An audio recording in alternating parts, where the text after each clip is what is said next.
Okay, so everybody knows. So good evening. Thank you for attending our presentation on protecting and enhancing community water resources. I am Karen Strickland, and with me is Regina Cricione. We are co-presidents of CILU, or Citizens for Informed Land Use. Also with us tonight, we have Ann Heasley from the Sustainable New Jersey. Just so you are aware, our planned speaker this evening was on the Residential Energy Efficiency Outreach Program, which has been rescheduled, which will happen in maybe in November. But we were very fortunate that Sustainable New Jersey was able to offer us a speaker on water, which of course is very, very important. CILU is a nonpartisan grassroots Homedale group that has been working since 1998 to protect our open space and natural resources. During our over 23 years of existence, we have been successful at various open space preservation initiatives to protect our watershed. We also promote government transparency, which requires an informed citizenry. And it is to that end that we hold these monthly presentations. Homedale is uniquely situated geographically because of all its land south of the Garden State feeds into the Swimming River Reservoir and its aquifers. And this reservoir provides the drinking water for over 600,000 residents in Monmouth County. So we all have a really big obligation to protect our water and the land that feeds that water. So fortunately, this evening, we have a very knowledgeable person on this important topic on how to improve both our water supply and quality. Ann Heasley from Sustainable New Jersey, or Sustainable Jersey, I guess, is here to discuss its latest guidance on pressing local water issues that affect our drinking water, including stormwater runoff, flooding, and poor water quality in our streams and rivers. So local communities that tackle these issues can receive Sustainable Jersey's new Gold Star standard in water certification. So before this, I didn't know what I'm sorry to say, and I didn't know what Sustainable Jersey was, but it's a certification program that's a 501c3 nonprofit that's helping New Jersey towns build a better world for future generations by supporting community efforts to reduce waste, cut greenhouse gas emissions, and improve environmental quality. And I know that Ann is going to tell us more. They provide tools and training and financial incentives to support and reward communities. Apparently New Jersey is the first state in the US to have a comprehensive sustainable program from communities. Is that right? Yeah, there's some other ones, but yes. Okay, so good. So Ann is the program manager for policy and planning at Sustainable Jersey to develop policies and programs that teach communities how to contribute to a sustainable future. So Ann, I will turn the screen over to you. Okay, let me see if I can get this going. If everybody bear with me 1 minute. Okay, and me too. Let's see.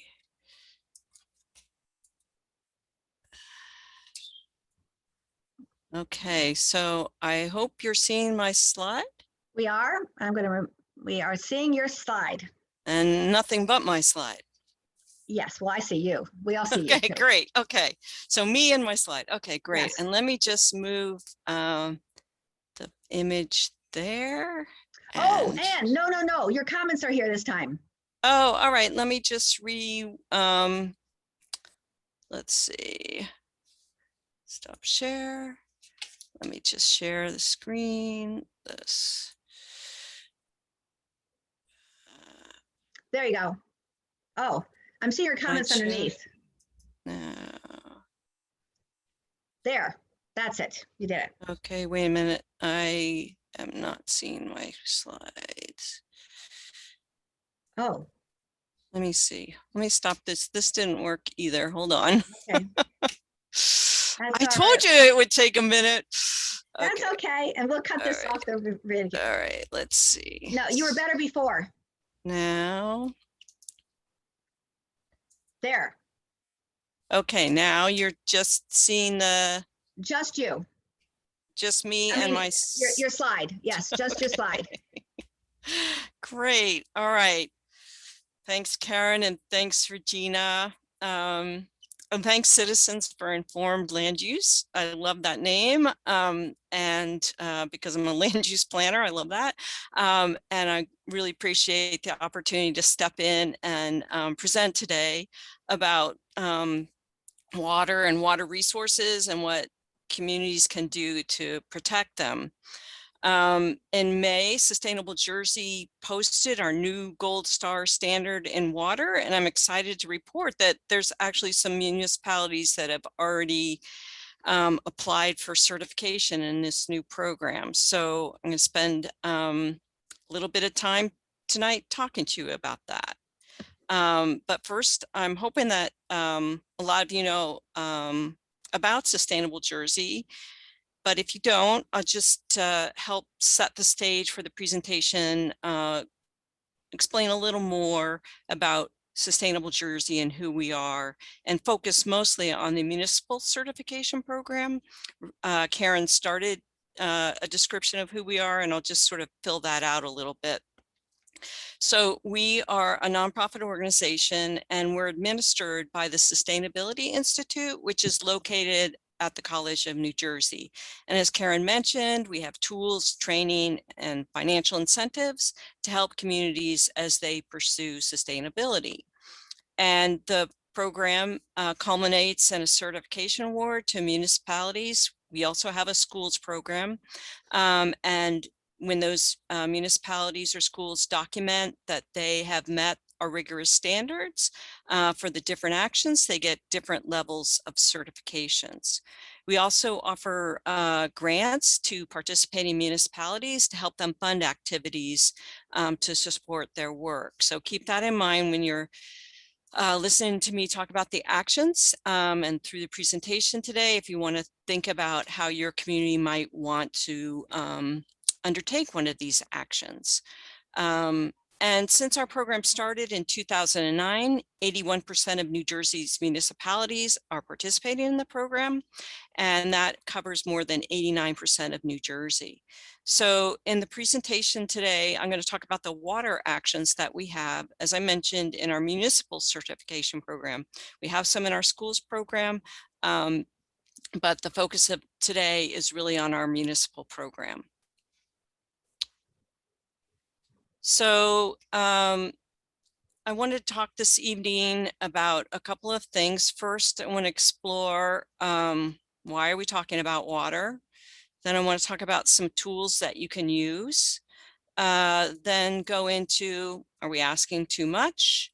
And then maybe hopefully end our discussion with what will you do, or things that you'd like to do in your community or in at your home.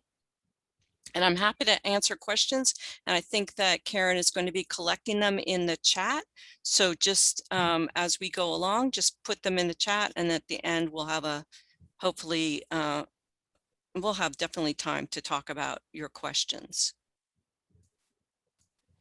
So why are we talking about water? And more importantly, what is the role of informed citizens, and how can you help your municipality in creating a sustainable water system?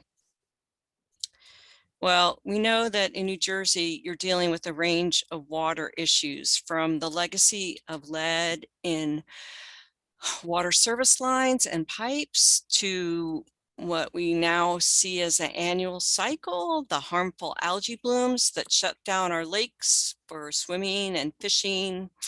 And we know that there's increased flooding due to more frequent heavy rains like we had yesterday, or we did in my neighborhood, or even last week. So all of these water issues impact the quality of life for New Jerseyans. And they flood basements to the loss of income due to not being able to access water, to the harm to your health because you have old service lines and old infrastructure. And a lot of what we're seeing in terms of rain events, we know is not going to go away. Over the last 5 years, according to the National Climate Assessment, the high percentage of the Northeast region has seen a higher percentage of increase in heavy rainfall events You see the Northeast is 71% there. And these heavy rainfall events, they are localized. And because they're localized, they often don't get a disaster designation, which means that homeowners and municipalities have to bear the brunt of the cost of cleanup and addressing these issues. So Sustainable Jersey, in its State of the State report, identified an overall goal for our work in water. So we want to see that municipalities have clean and safe drinking water. We want the water quality to be safe for species and ecosystems, but also for use in swimming and fishing and other recreation. And we want that water infrastructure to be adequate and resilient. And we want access to water to be fair and affordably distributed. So in order to meet those water goals, we know that municipalities really need to work across boundaries to solve these common water issues. Oh dear. Okay. I don't know if you saw all my slides there. No, Oh, it's good. looking really nice. It's just that you're a big slide here. Okay, great. So we've developed tools to help in addressing local water issues. We have about a dozen actions that help municipalities work towards more sustainable water. And those are found on our website, Sustainable Jersey. .org, and you can see on our actions page our actions. So what are actions? I keep talking about actions, and really actions are, simply put, the tools and the guidance that we've put together for each different idea, and that helps guide a municipality to do something more sustainable. So each action, I'll describe the removing lead in drinking water action. Each action has a purpose. It describes why it's important. It says who in the community should be involved in undertaking the action. We sort of give you an idea of how long it'll take and what it will cost, what you need to do and how to do it, and then what you need to submit to us to verify that you've done that work. We also have spotlights, which are other municipalities in New Jersey and how they've undertaken that action, because we know that people like to see what other towns have done. And we also have a resource section. And in that, there's information about how to do the action. A lot of good websites that you might need as you're developing the action for your town. And as you think about doing these actions, I'm going to talk about how to do them municipally, but I know that some of you might want to do some of these actions in your own home. And so that resources section often has guidance not only for how to address something at a municipal level, but also at an individual level. So when you look at our actions, I would definitely suggest you go to that page. So we have over 150 actions in our program that allow municipalities really to pick and choose how they want to approach sustainability. And while I'm here talking about these actions, we have 19 different task forces that are made up of experts that have helped us develop these actions. And we have a committee that helps us, that's made up of municipal officials, that helps us make sure that the actions are doable by municipalities. So that's what the actions are. And I'm just going to go ahead and start to talk about some of our water actions. And one of the issues that we know is of concern is drinking water and drinking water quality. We know that the drinking water is unique to a municipality. How it's delivered to your house really depends on where you live.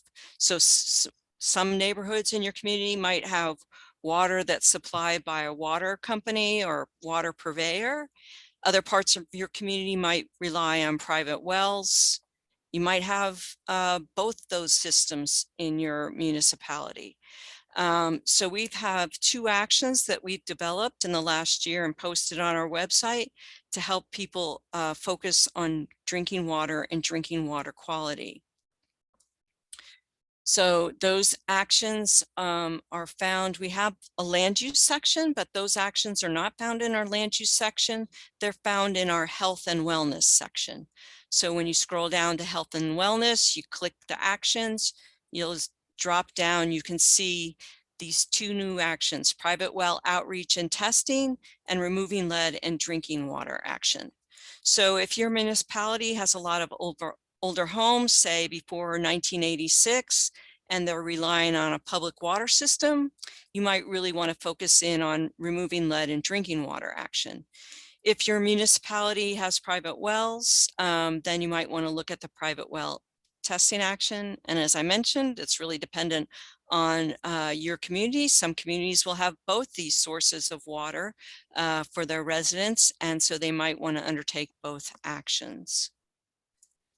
So just to focus in on removing lead in drinking water, as it mentions on this slide, the goal is to encourage municipalities to reduce lead in drinking water by education, promotion of testing, and providing guidance on tools, specifically the adoption of an ordinance or ordinances. And one thing to note, that when you're undertaking this action, municipalities have the authority to address lead in drinking water, not through the municipal land use law, but through their public health code, which is cited here. So it's a variable point action, which means that municipalities can decide how far they want to go. They can earn 10, 20, or 40 points in our program, but they can really decide how far or how deep they want to get in removing lead in drinking water. It's totally dependent on the municipality. So for the 10 points, we're asking you to develop an education program and then promote lead testing. For additional points, we're asking you to do education, and then there's two different levels of ordinance. The first level of ordinance is requiring testing when there's a change of residency, like if there's a change in home ownership, or if there's a change in rental, we're asking you to have an ordinance that requires that testing. To get the tier 3, you need to have, again, that basic education on lead and drinking water in your community, as well as pass an ordinance that requires not only testing, but remediation of any lead that's found before there's a change of residency. As I mentioned, you know, in the action, it talks about who should be involved. So for this action, not only should your green team and your environmental commission, but your local health official and your municipal water utility are all great partners in developing this action. And if you develop an ordinance, obviously you're going to want to have your municipal government and your attorney involved at some point. The other action that talks about drinking water and drinking water quality is private well outreach and testing. This again is a variable point action, allowing municipalities to decide how far they want to go. And but the structure of this one's a little bit different. So the first tier of this action requires is asking a municipality to take some existing data that's compiled by the New Jersey Department of Environmental Protection and put together a report that can be shared in your community. So since 2002 in New Jersey, there's what's called the Private Well Testing Act that requires if there's a change of ownership, the landowner needs to test the water if they're relying on private wells, and that information is shared with their municipal health department, which is then in turn shared with DEP, and DEP has developed some aggregated maps of this information. So you can't tell which well in your community has too much lead or too much arsenic or too much magnesium, if any of those are found, but it'll show you sort of a generalized block area of where there's wells that have exceeded the testing standards. So you can go to the DEP website, you can look this up, and we're asking you to do that for your municipality. but you could do that as a landowner, or if you're just curious about if there's been any high levels found in your community, you can do that. It's on the DEP website, and I've given you the link here. So that's sort of the first level. We also ask you in that report, in the action itself, we give recommendations on if you find arsenic, how do you remediate that? So in that report, if you see that arsenic is high in your community, that many wells have been tested and have exceeded that, then we're asking you to put some information in your report about how to remediate for arsenic, because there's good sources of information on that. So that's the basic 10-point tier of this action. And then the next thing is we ask municipalities to go ahead and promote more frequent well testing. And then the third level is to require an ordinance that says that if there's a change of residency, then there's testing. So, and not only testing, but remediation if there's exceedances found. So, you know, the state law right now just requires if someone changes or moves or there's a transfer of the property, but you could live in a home for a very long time and not be drinking you can be drinking water that's not good for you. So this is really an action to help municipalities work with residents to promote well testing and education about that. You know, we know in other parts of the state that watershed organizations often help promote well testing. I know that the Watershed Institute does that in central New Jersey, and the Raritan Headwaters does it in up in northern New Jersey. So, you know, we're promoting the partnership of well testing between watershed organizations and municipalities. So the municipality has to work with a partner to promote this testing. Another issue we know you're working or concerned about is flooding. And this map is from Conservation Blueprint. It shows, and some of you, because you're working in open space, might be familiar with Conservation Blueprint, but it shows areas of New Jersey, this map does, in the purple with impervious cover. Because we know impervious cover and the percentage of impervious cover has an impact on stream water quality, but we also know that impervious cover, those areas that are paved, the roads and the rooftops, all that impervious cover generates stormwater. So we have a couple of actions that really focus on reducing flooding and managing stormwater. The first one is the Enhanced Stormwater Management Control Ordinance. Every municipality in New Jersey has a stormwater management control ordinance. If you adopt what we're calling an enhanced stormwater management control ordinance, you can get points for your community.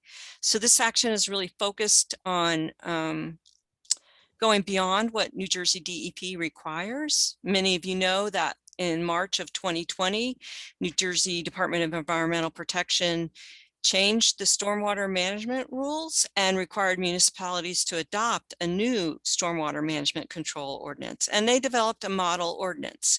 And what this action does is it has 4 tiers, and it basically, the more stormwater you manage using this enhanced ordinance, the more points you get.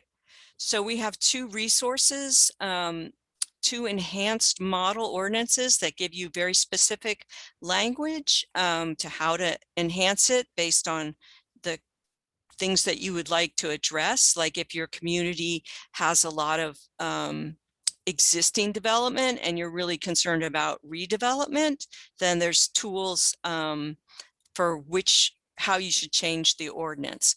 And so the Watershed Institute has an enhanced stormwater ordinance, and New Jersey Future developed an enhanced stormwater ordinance. So both of those ordinances are mentioned in this action. The action gives you guidance on, okay, if you're how to figure out which one of those you should use and how you can get points for that in our program.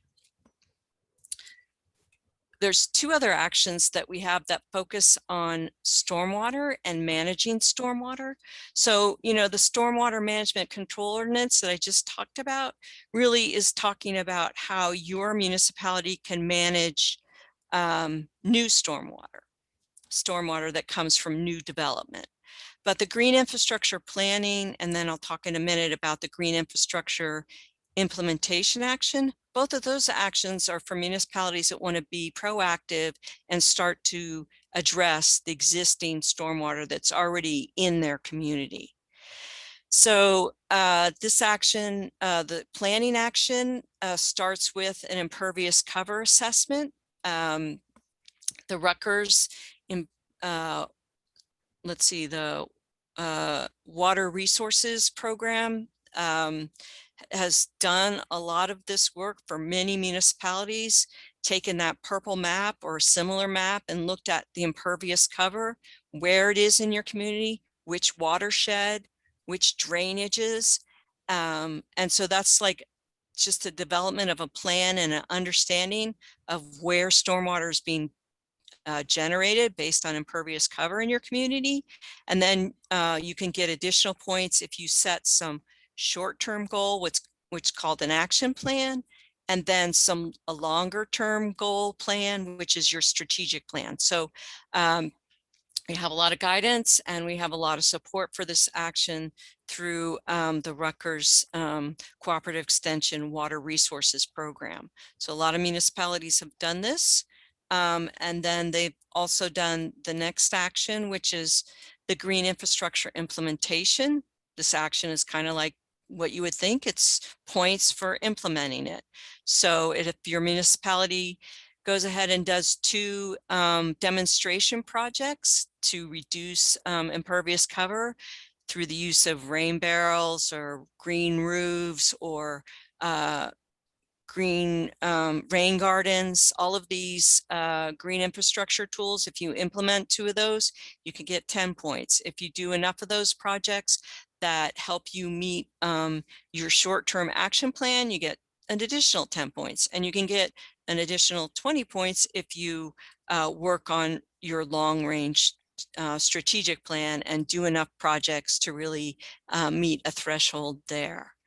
In this action, in this resource section of this action, if you're interested in developing a rain garden at your home, or how you want to do rain barrels, there's great resources in this action in the green infrastructure implementation, resources from Rutgers, as well as resources from New Jersey Future, a cross-section EPA, lots of information on how to do that, not just at the community level, but at the individual property level. And then access to water, that is something that's really important, and ensuring that it's affordable is something that municipalities have some say in, but we know that, you may not be able to control the price of water in your community, but we know you can control through your open space plan where people can get access to water. So we updated our open space plan action, a long-standing action in our program that many municipalities have done. It really follows the guidance that the Green Acres program has on how to do an open space plan. And we updated it with resources that really help to think about access to water. And one of those examples that we show in our spotlight in the update is the master plan and for open space that Camden did, which really looked at reducing the impact of heat islands by trying to identify areas for green infrastructure that also overlaid with places for access to water. So, you know, this is an open space plan that really is proactively looking at making connections, not just on important resource protection for habitat, but also for use to reduce, as I said, heat islands and promotion of green infrastructure, and really getting those by intentionally mapping that information, getting multiple benefits for that open space. So it's a kind of interesting way to think about your open space that you might not have done prior to this. So I've showed you a lot of actions. Water's complex. We have a lot of actions, and we actually are working on developing more. And I don't know, maybe we are asking too much of municipalities. But I heard that Dr. Rochelle Walensky, the director of the CDC, had this plaque on her desk. And I think it's helpful to remember that hard things are hard. And to help municipalities really address the hard issues, a couple of years ago, Sustainable Jersey convened a Water Gold Committee, which was a group of experts and nonprofit watershed organizations, academic institutions, representatives from utilities to help us develop this, what I'm calling a new additional recognition for communities, the Gold Star in water. Some of you might know Swarna from Clean Ocean Action. She was one of the people that helped us, and she's helping us implement the Gold Star standard in water. And when we developed this approach, we wanted to use what's called the One Water approach. Not that we came up with that idea, but we wanted to implement it. We wanted to not just look at water supply or water quality, but look at water holistically. And we wanted to use this framework to help us update our existing actions, like we had a water education program action, which we updated, but also to create new actions like the drinking water actions that I talked about. You know, the complexity of water in New Jersey was really hard when we thought about creating a standard. There's over 582 public water systems in New Jersey that provide drinking water. There's over 260 systems that provide wastewater. There's hundreds of miles of coastline, thousands of river miles, lots of lakes and ponds, and you have more than 20 watersheds, you know, and how that overlays on the 565 municipalities and the challenges that each municipality faces, that was a challenge for us. So as we developed this new recognition program, we tried to be cognizant of that and tried to make it so that it was flexible and allowed municipalities to really develop their own path to sustainability and help us reach our collective water goal. So one of the building blocks of the Gold Star Standard is a new action that we have, and it's called the Municipal Water Story.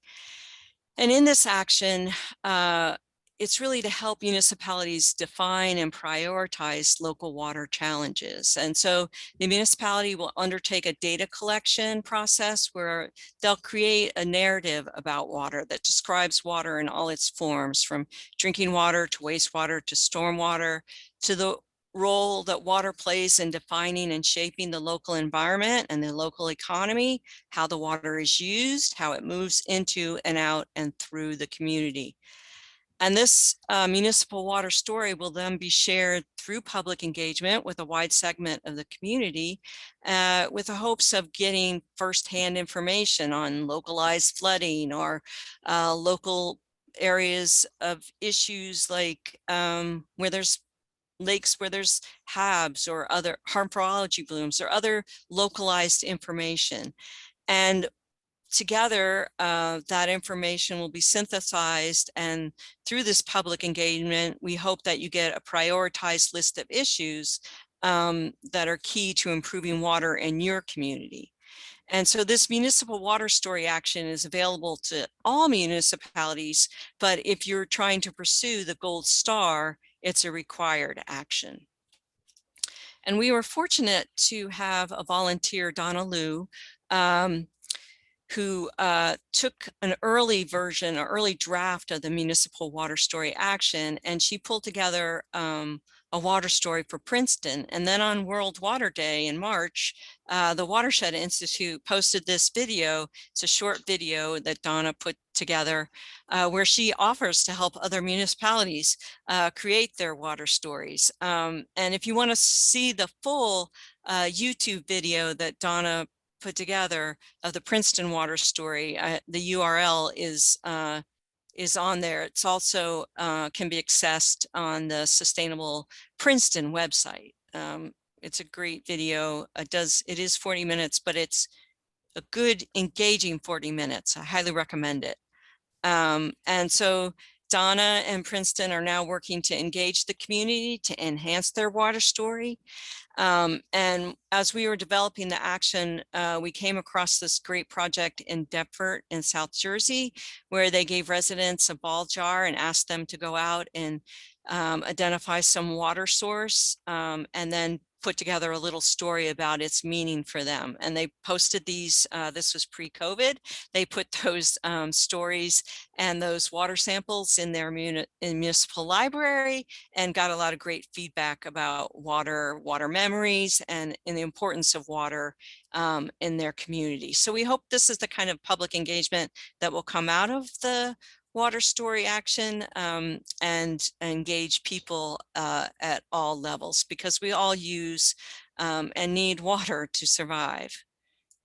So as I mentioned, if a municipality is interested in pursuing the Gold Star in water, then they have to do an additional 5 points in their municipal water story to prepare what we call a navigational path.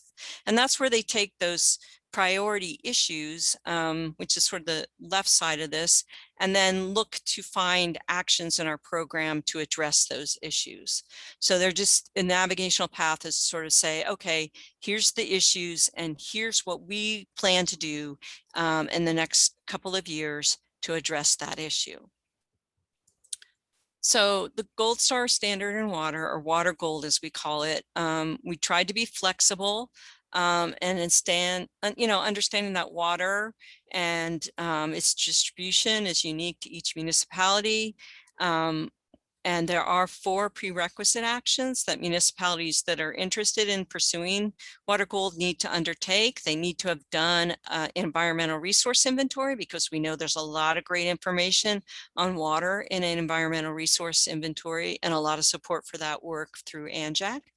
And then we ask you to do the municipal water story, plus like a green infrastructure action and another action of your choice. So those last 2 are actions that a municipality can choose to do.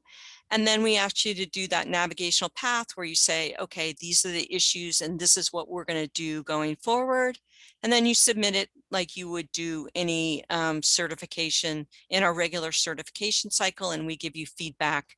And once you have that Gold Star, you have it for 3 years, and we assume that you'll continue to keep your actions up to date and continue to work on that. So I think I've gone through a lot of actions, hopefully presented a lot of ideas. Maybe in the chat or as we have our discussion, you can offer up some ideas or some things that you think you'd like to take on, either individually or with your community, and we can brainstorm how you might do that. And I just want to end with a slide that gives my contact information. Oops, I think I might have